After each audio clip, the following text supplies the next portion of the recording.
Hello दोस्तों, कैसे हैं आप सब। आज का वीडियो बहुत इंटरेस्टिंग होने वाला है। अब गेम स्टार्ट हो चुका है प्रीलिम्स का, बहुत ही पास है प्रीलिम्स का एग्जामिनेशन और हमको प्रीलिम्स का एग्जामिनेशन क्लियर करना है। लेकिन 5 लाख में से केवल 10,000 लोग ही प्रीलिम्स का एग्जामिनेशन क्लियर करके मेंस का एग्जामिनेशन देने जाते हैं। ऐसा क्या है इस मेंस के प्रीलिम्स के एग्जामिनेशन में? क्या दिक्कत है कि इतने सारे लोग क्वालिफाई नहीं कर पाते? क्यों इतना डिफिकल्ट बनते जा रहा है?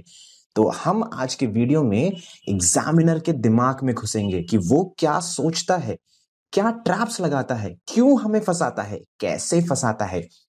तो ये वाली वीडियो होने वाली है एग्जामिनर के दिमाग के अंदर घुसने वाली। तो आप देखो कि प्रीलिम्स का कट ऑफ लगातार कम होते जा रहा है। 2017 में 105, 2018 में 98, 2019 में सिमिलर 98, 2020 में और गिरा 92.5, 2021 में और गिर गया 87.54। क्या लगता है दोस्तों 2022 में क्या होने वाला है कट ऑफ?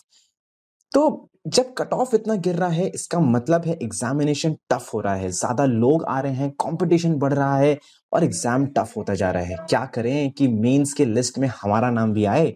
क्या कर सकते हैं? तो ये देखना है कि अगर आप कुछ भी नॉलेज ले लो, कितना भी नॉलेज ले लो, लेकिन केवल 40 क्वेश्चंस ऐसे होते हैं ऑन एन एवरेज 40 क्वेश्चंस ऐसे होते हैं जो आप नॉलेज के बेसिस पे अपने जो आपने बेसिक कंसेप्ट पढ़ रखा है, जो आपने नॉर्मल टेक्स्ट पढ़ रखी है, एनसीईआरटीज पढ़ रखी हैं, करंट अफेयर्स पढ़ रखा है ना, जो मैगजीन्स पढ़ रखी हैं, उनसे आप सॉल्व कर सकते हो। आजकल का प्रीलिम्स ऐसा ही हो गया है। 40 कभी 45 हो जाएगा, कभी अगर टफ हो गया तो 35 भी हो सकता है, कभी 50 भी हो सकता है अगर बहुत आसान पेपर आए। लेकिन इससे ज्यादा क्वेश्चन आप purely on the basis of knowledge नहीं सॉल्व कर सकते। That is the trend. अभी का ट्रेंड ऐसा ही चल रहा है। तो क्या करें बचे हुए 60 क्वेश्चंस का? क्या करें कि कट ऑफ क्लियर हो जाए? तो देखो, आखिरी वाले जो 20 क्वेश्चंस हैं उनको हम थोड़े समय के लिए छोड़ देते हैं, क्योंकि अगर हमने अपने 80 क्वेश्चंस मैनेज कर लिए तो ठीक है। 20 क्वेश्चंस में अगर कुछ गलत भी हो जाता है, हम उसको छोड़ भी देते हैं तो भी कोई खास दिक्कत नहीं है, राइट? कि अभी का ट्रेंड ऐसा ही चल रहा है कि जो 20 क्वेश्चंस होते हैं, 10 to 20 क्वेश्चंस होते हैं, वो बहुत डिफिकल्ट होते हैं, जिनको एग्जामिनेशन में छोड़ना ही बेहतर होता है। उसमें रिस्क लेना ज्यादा जस्टिफाइड नहीं होता है। तो हमें फोकस करना है। तो ये 40 क्वेश्चंस तो आप अपने नॉलेज से लोगे, जहां से भी आप पढ़ रहे हो, जो भी बुक्स आप पढ़ रहे हो, आपको वो अच्छे से पढ़ना है। 100% नॉलेज से आप 40% क्वेश्चन तो यूपीएससी के प्रीलिम्स में निकाल ही लोगे। लेकिन आती है बात इन 40 क्वेश्चंस की, इनसे क्या करें, इनका क्या करें? इनमें देखो, सबसे पहले तो पेरिफेरल नॉलेज लगती है कि आपने कुछ कहीं पे पढ़ लिया, कभी कोई डिस्कवरी चैनल देख लिया, तो उस तरह की चीजें लगती हैं।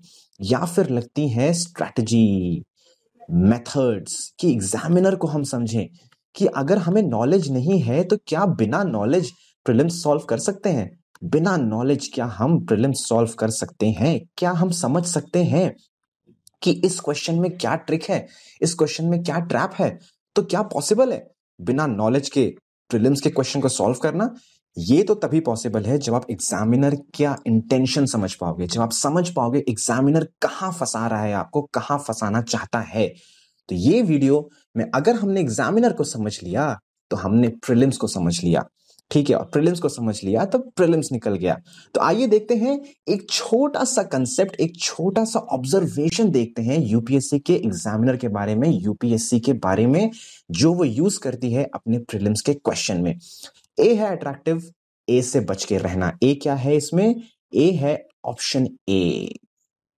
जो आपके क्वेश्चन से ऐसे बहुत सारे एग्जाम्पल्स मैं आज आपको दिखाने वाला हूं जिसमें ऑप्शन ए जो है वो सबसे अट्रैक्टिव है, लेकिन वो आंसर नहीं है। वो सबसे अट्रैक्टिव होगा, आप उसको पढ़ते ही मार्क करने का मन करेगा, लेकिन वो आंसर नहीं होगा। तो ए से बच के रहना है हमें। इसमें हम क्या सीखने वाले हैं आज के वीडियो में कि देखो, 4 ऑप्शन होते हैं हर एक क्वेश्चन में यूपीएससी में, राइट? ए, बी, सी, डी, 4 ऑप्शन होते हैं, राइट? तो हम ये सीखने वाले हैं कि ए वाला जो क्वेश्चन है, ये वाला जो ऑप्शन है, वो कब बहुत ज्यादा अट्रैक्टिव यूपीएससी बनाता है। अट्रैक्टिव मतलब देखते ही मार्क करने का मन करे, देखते ही मार्क करने का मन करे, या फिर ऐसा भी हो सकता है कि वो ए बी सी तीनों को थोड़ा थोड़ा अट्रैक्टिव बनाए और असली आंसर डी पे छोड़ दे। ऐसा भी यूपीएससी बहुत बार करता है और ये हम आगे देखने वाले हैं कि किस तरह से यूपीएससी ऑप्शंस के साथ गेम खेलता है, ऑप्शंस में हमको फंसाता है। तो ये चीज आज हम देखेंगे कि हमें ए से कैसे बच के रहना है, बहुत सावधान रहना है, तुरंत एकदम इंस्टिंक्ट में जाके ए को मार्क नहीं कर देना है, समझ के, पढ़ के, दिमाग लगा के और समझदारी से सॉल्व करना है। तो आइए कुछ क्वेश्चंस देखते हैं। मैंने ये सारे क्वेश्चंस डिफरेंट पेपर से लिया है, 2018 के पेपर से, 20 के पेपर से, 19 के पेपर से, बहुत सारे पेपर से मैंने निकाला है, ये बताने के लिए कि यूपीएससी सेम चीज फॉलो करता है थ्रू आउट द ईयर। ऐसा नहीं है कि वो ये कॉन्सेप्ट 2018 में यूज नहीं करा होगा या फिर अब आगे जाके 2023 में यूज नहीं करेगा, करेगा, डेफिनेटली करेगा, क्योंकि यूपीएससी हमें फंसाना चाहता है। ठीक है, तो आइए देखते हैं क्वेश्चन। आप वीडियो पॉज करके पढ़ लीजिए, मैं डायरेक्टली क्वेश्चन पे आऊंगा एंड उसका चीज आपको बताऊंगा सो दैट आपका टाइम ज्यादा वेस्ट ना हो। Which of the following categories of fundamental rights incorporates protection against untouchability as a form of discrimination? Simple सा बात है, क्वेश्चन पूछ रहा है कि फंडामेंटल राइट्स में कौन सी ऐसी राइट है जो अनटचेबिलिटी के अगेंस्ट प्रोटेक्शन को रखती है, कि वो प्रोटेक्ट करती है कि अनटचेबिलिटी ना हो, राइट? तो सबसे तो आप ये देखो, ऑप्शन नंबर ए देखो, हम यहाँ पे केवल ऑप्शन नंबर ए पे फोकस करने आए हैं, राइट अगेंस्ट एक्सप्लॉयटेशन। अनटचेबिलिटी देखते ही बच्चे के मन में आएगा कि हाँ यार, ये तो एक्सप्लॉयटेशन है ना, untouchability is a form of exploitation only, तो यही आंसर होगा। क्योंकि ऐसा वो आंसर क्यों मार्क कर सकता है? अगर देखो, हम यहाँ पे बात कर रहे हैं बिना नॉलेज की। आप जब इस वीडियो को देखो तो आप भूल जाओ कि आपको कुछ भी नॉलेज है, क्योंकि नॉलेज अगर है फिर तो हमें कुछ डिस्कस ही नहीं करना है, फिर तो क्वेश्चन बिना किसी ट्रिक के, बिना किसी मेथड के, बिना किसी लॉजिक के सॉल्व हो जाएगा, क्योंकि हमको नॉलेज है। तो इन वीडियोस के लिए आप अपनी नॉलेज को थोड़ी देर के लिए साइड रख दीजिए, क्योंकि हमें प्रैक्टिस करना है कि कैसे हम एग्जाम में बिना नॉलेज के, अगर, क्योंकि बहुत सारे क्वेश्चंस ऐसे होते हैं जो जिसमें नॉलेज नहीं होती, तो हमें तो ये डिस्कस करना है कि अगर हमारे पास नॉलेज नहीं है तो हम कैसे समझ पाएं कि कहां पे ट्रैप है और कहां आंसर हो सकता है। ठीक है, तो इस वाले क्वेश्चन में बस ये देखने की जरूरत है कि अनटचेबिलिटी की बात हो रही है और एग्जामिनर ने सबसे पहला ऑप्शन जो दिया है वो दिया है एक्सप्लॉयटेशन, क्योंकि वो चाहता है कि हम आंसर ए मार्क करके आगे बढ़ जाएं, बट ए असली में आंसर है नहीं। एक और चीज यहां पे नोटिस करने वाली है कि अनटचेबिलिटी की जब हम बात कर रहे हैं, देखो, इस क्वेश्चन को हम लॉजिकली भी सॉल्व कर सकते हैं, बट वो हम करेंगे जब हम लाइव आंसर प्रैक्टिस कर रहे होंगे, जब हम लाइव का प्रीलिम्स सॉल्व कर रहे होंगे। ठीक है, तब हम करेंगे, इसको लॉजिकली सॉल्व भी करेंगे, लेकिन अभी हमें बस ये देखना है कि यूपीएससी ट्रैप कैसे लगा रहा है। ठीक है, एक और चीज इसमें देखने वाली है कि अनटचेबिलिटी के नीचे सेकंड ऑप्शन एग्जामिनर ने दिया है फ्रीडम।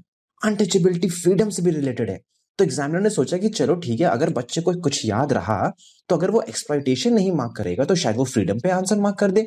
ठीक है, फिर अनटचेबिलिटी में तीसरा ऑप्शन एग्जामिनर ने दिया है कॉन्स्टिट्यूशनल रेमेडीज, कि यार हो सकता है अनटचेबिलिटी तो एक बहुत बड़ा क्राइम है, तो क्या पता बच्चे को ये लगे कि हाँ, राइट टू कॉन्स्टिट्यूशनल रेमेडीज में कवर किया गया होगा, तभी हमको प्रोटेक्शन मिलेगी। आप देखो क्वेश्चन में कैसे वर्ड्स यूज किए हैं और कैसे उसने ऑप्शन सेट किया है, बट यहां पे आपको पता होगा कि इसका असली आंसर है राइट टू इक्वालिटी, जो एग्जामिनर ने एकदम एंड में डाल रखा है, डी पे।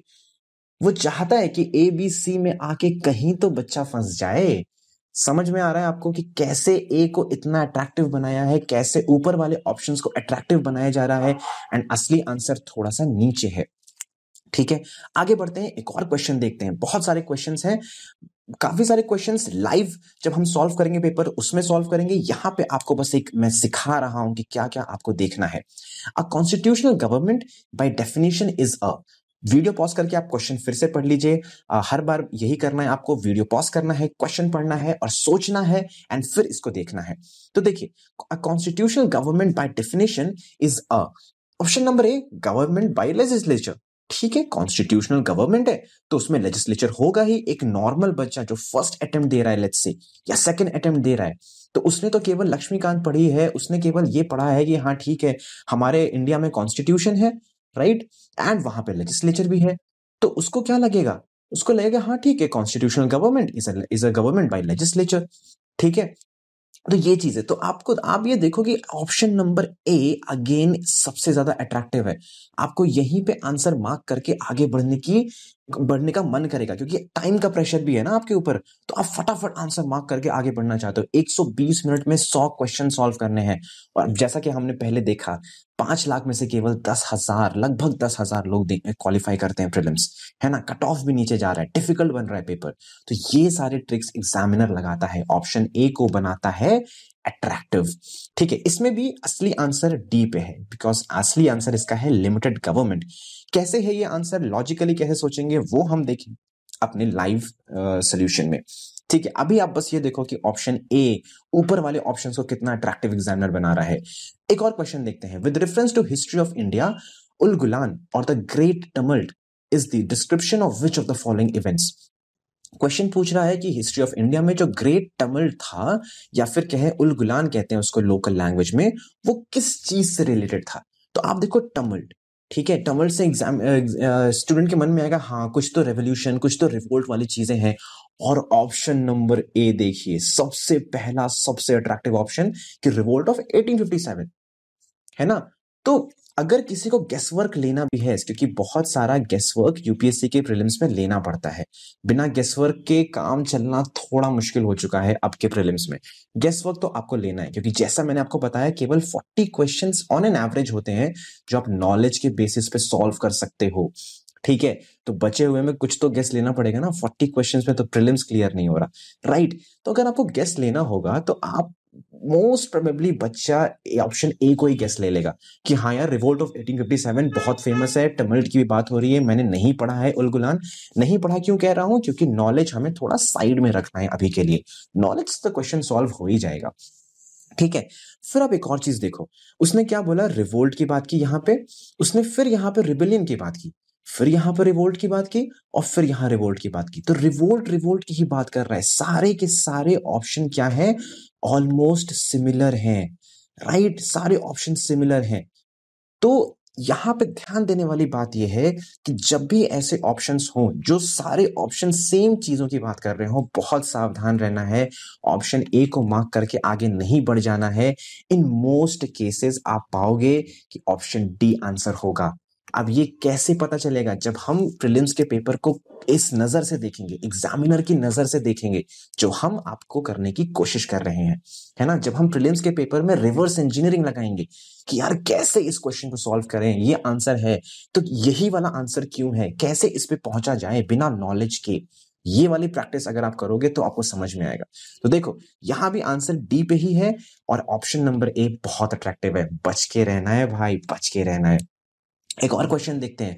चाहे कोई भी सब्जेक्ट हो, हिस्ट्री, ज्योग्राफी, पॉलिटी, हर जगह यूपीएससी सेम गेम खेलता है। क्वेश्चन नंबर 50 आप पढ़िए। If you withdraw 1 lakh in cash from demand deposit account at your bank, the immediate effect on aggregate money supply in the economy will be. ठीक है, तो अब देखो टाइम प्रेशर है, बहुत जल्दी है। सपोज ये आखिरी क्वेश्चन होगा, हो सकता है जो आप सॉल्व कर रहे होगे अपने पेपर में। तुरंत आपके दिमाग में क्या आएगा कि भाई मैंने विड्रॉ कर लिया, ये मैं हूं, ये मेरा बैंक है, और ये हूं मैं बैंक में गया और मैंने 10,000 रुपए, सॉरी 1 लाख रुपीस बाहर निकाल लिए। तो बैंक क्वेश्चन ये पूछ रहा है कि मनी सप्लाई पे क्या फर्क पड़ेगा इकोनॉमी में। तो तुरंत दिमाग में क्या आएगा, अच्छा ठीक है मैंने 1 लाख रुपए निकाल दिया, 1 लाख रुपए आ गया इकोनॉमी में, तो मनी सप्लाई या तो रिड्यूस कर जाएगी, बैंक से हमने निकाल लिया पैसा, है ना, बैंक से हमने पैसा निकाल लिया, तो या तो मनी सप्लाई रिड्यूस कर जाएगी, या फिर मनी सप्लाई इंक्रीज कर जाएगी कि हमने पैसा ले लिया, हम बाहर खर्च कर लेंगे, या फिर बैंक से पैसा निकाल लिया तो बैंक में पैसा कम हो गया तो मनी सप्लाई कम हो जाएगी। फटाफट सबसे पहले जो दिमाग में क्वेश्चन आंसर आएगा वो यही दोनों आएगा। इसीलिए एग्जामिनर ने इसको सबसे ऊपर रखा है। जैसे आप कंफ्यूज हो, एक टाइम प्रेशर में आप कंफ्यूज हो जाओ, तो आप समझ रहे हो कि अगर आपको नॉलेज नहीं भी है तो भी बहुत सतर्क रहना है। ऑब्वियसली ये क्वेश्चन नॉलेज के बेसिस पे, अगर आपका कॉन्सेप्ट क्लियर है मनी सप्लाई का, तो बहुत आराम से हम इसको सॉल्व कर सकते हैं। हम करेंगे भी इस क्वेश्चन को सॉल्व अपने लाइव सेशन में।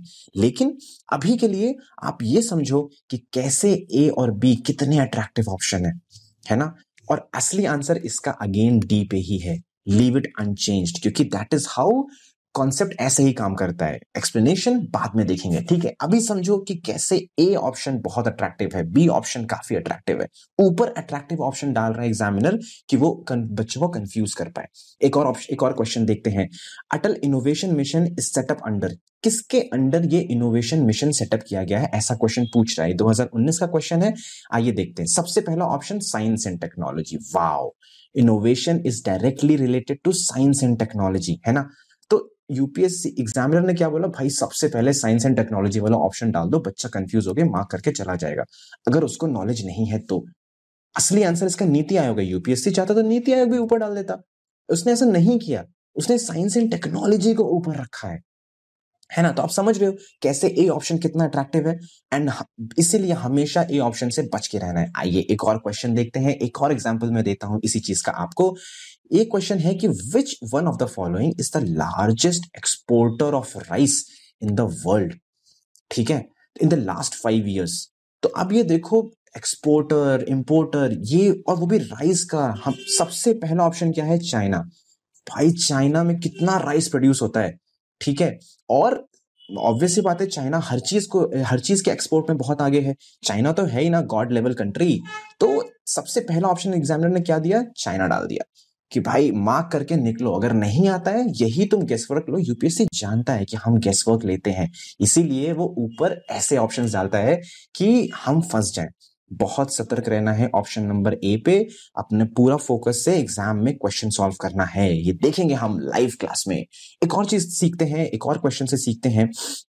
देखो ये क्वेश्चन भी क्या है कि which one of the following would be considered as a part of social capital. अब सोशल कैपिटल समझते ही हमारे दिमाग में आने लगा, ठीक है हेल्थ एजुकेशन कुछ इस तरह की चीजें होंगी। सबसे पहला ऑप्शन यूपीएससी ने डाल दिया, literates in the population. Logic भूल जाओ, नॉलेज भूल जाओ, सब कुछ भूल जाओ, केवल अभी ये चीज ध्यान देने वाली है कि ऑप्शन नंबर ए कितना अट्रैक्टिव बना रहा है यूपीएससी, है ना। सोशल कैपिटल देखते ही उसने लिटरेट्स डाल दिया। अगेन इस क्वेश्चन का आंसर लाई करता है डी पे, which is mutual trust and harmony in the society. सबसे आखिरी में डाला कि अगर टाइम प्रेशर है तो कहीं ना कहीं तो अटक जाओगे। ऑब्वियस सी बात है, हम बिल्डिंग्स पे तो नहीं अटकेंगे क्योंकि ये तो इंफ्रास्ट्रक्चर आता है। साइज ऑफ पॉपुलेशन पे अटक सकते हैं क्योंकि ये भी सोसाइटी का पार्ट है ना। लेकिन असली आंसर है यहाँ पे जो इसने सबसे आखिरी में डाल रखा है।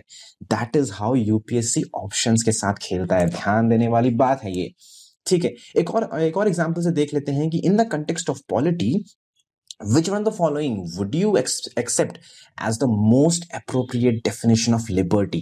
अब लिबर्टी की नॉर्मल डेफिनेशन हमें पता है कि भाई थोड़ी हमें फ्रीडम चाहिए, है ना। तो नॉर्मल डेफिनेशन हमको पता है। अब देखिए एग्जामिनर ने ऑप्शन नंबर ए क्या डाला, protection against टायरेनी of political ruler. सही बात है भाई, अगर पॉलिटिकल रूलर एक टायरेनिक रूलर होगा तो हमें दिक्कत होगी। अगर वो डिक्टेटर होगा, अगर वो बहुत ज्यादा रेस्ट्रिक्शंस लगाएगा तो दिक्कत होगी, तो वो लिबर्टी तो कहलाएगी नहीं। तो हो सकता है ये ऑप्शन सही हो। पहला ऑप्शन बहुत अट्रैक्टिव। दूसरा ऑप्शन भी अट्रैक्टिव है, एब्सेंस ऑफ रिस्ट्रेंट। देख रहे हो आपकी रिस्ट्रेंट नहीं होगा तो हाँ सही बात है, वो उसी को लिबर्टी कहते होंगे। जो इंसान पहली बार पढ़ रहा है या दूसरी बार पढ़ रहा है वो डेफिनेटली ऐसे कंफ्यूज होगा। तो आपको यही देखना है कि यूपीएससी कैसे गेम खेल रहा है ना, ऊपर वाले ऑप्शंस को अट्रैक्टिव बना रहा है जैसे कि आप फंस जाओ।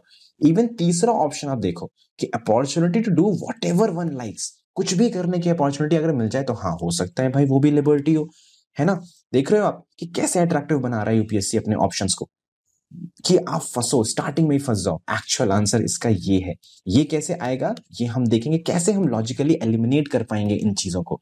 तो एग्जाम में सॉल्व करने के लिए आपको, जब आप एग्जाम में जाओगे तो अपनी नॉलेज तो हटा नहीं दोगे, आप अपना लॉजिक हटा नहीं दोगे, लेकिन यहाँ पे हम अपनी स्ट्रेंथ डेवलप कर रहे हैं, मेथड की, ट्रिक्स की, यूपीएससी के एग्जामिनर को समझने की। क्योंकि जब हमारे पास नॉलेज होगा, लॉजिक होगा and understanding about the exam होगा, एग्जामिनर होगा, तो हम क्वेश्चन को परफेक्टली सॉल्व कर पाएंगे, ठीक है। एक और एग्जांपल देख लेते हैं कि विच of the following links all the ATM in India. ठीक है, एटीएम की बात हुई, फटाफट उसने पहला ऑप्शन दे दिया, इंडियन बैंक्स एसोसिएशन, राइट। तो कितना अट्रैक्टिव है, एटीएम की बात हुई, बैंक से रिलेटेड ऑप्शन सबसे ऊपर डाल दिया। भाई एनपीसीआई को ऊपर डाल देते, national payment corporation of India को ऊपर डाल देते, जो एक्चुअल में काम ये वाला करता है, लेकिन उसने ऐसा नहीं किया। उसने अट्रैक्टिव ऑप्शन ऊपर डाला है, ध्यान देने वाली बात है। एक और एग्जांपल देखते हैं कि two state solution is sometime mentioned the news in the context of affairs of. ठीक है, अब देखो टू स्टेट सोल्यूशन मतलब यहाँ पे दो, कोई ऐसा कंट्री होगा जो दो में डिवाइड हो रहा होगा या जहां ऐसा प्रॉब्लम होगा। तो आपको पता है चाइना में, चाइना एंड ताइवान, तो यूपीएससी ने चाइना सबसे ऊपर क्यों डाला? जैसे कि हम फटाफट कंफ्यूज हो जाएं, सबकॉन्शियस माइंड में कुछ तो आएगा कि हाँ चाइना एंड ताइवान की प्रॉब्लम चल रही है, तो शायद टू स्टेट सोल्यूशन वहीं पे हो। अगेन ऑप्शन नंबर ए गलत है, बट है बहुत अट्रैक्टिव, है कि नहीं अट्रैक्टिव? ताइवान की बात आती है, असली में आंसर है इजराइल, क्योंकि इजराइल के कंटेक्स्ट में ही हम टू स्टेट सोल्यूशन की बात करते हैं, इजराइल एंड पैलेस्टीन वाले इश्यू में। ऑलमोस्ट आप देखो कि दो स्टेट की बात हो रही है, दो जगहों की बात हो रही है, चाइना में भी हो रही है, इजराइल में भी हो रही है ना। यूपीएससी ने चाइना को ऊपर रखा और इजराइल को नीचे रखा। तो आप देख रहे हो कैसे वो हमारे दिमाग के साथ, हमारे एग्जैक्टली हमारे दिमाग के साथ खेल रहा है यूपीएससी, ये आप देखो यहाँ पे। ठीक है, तो आगे आने वाले वीडियोस में आप देखोगे कि बहुत सारे ट्रैप्स खुलने वाले हैं, बहुत सारे सीक्रेट्स खुलने वाले हैं, क्योंकि देखो यूपीएससी एग्जामिनर 3 जगह पे ट्रैप लगाता है। ये होता है लेवल 1 जो कि होता है नॉलेज, कि आप पता वो क्वेश्चन इतना डिफिकल्ट बना दे कि आप क्वेश्चन सॉल्व ही ना कर पाओ। लेवल 2 होता है स्टेटमेंट्स, जो ये स्टेटमेंट्स होते हैं, यहाँ पे वो ट्रैप बिछाता है। कैसे बिछाता है? अल्टरनेटिव बना के, इंटरचेंजिंग बना के, एक्सट्रीम क्वेश्चन, एक्सट्रीम वर्ड्स डाल के, सॉफ्ट वर्ड्स डाल के, इस तरह से करते हैं, जो आप आगे देखोगे बहुत सारे सीक्रेट्स रिवील होने वाले हैं। एंड तीसरा ट्रैप यूपीएससी लगाता है level 3 which is in the options. वो ऑप्शन के साथ खेलता है।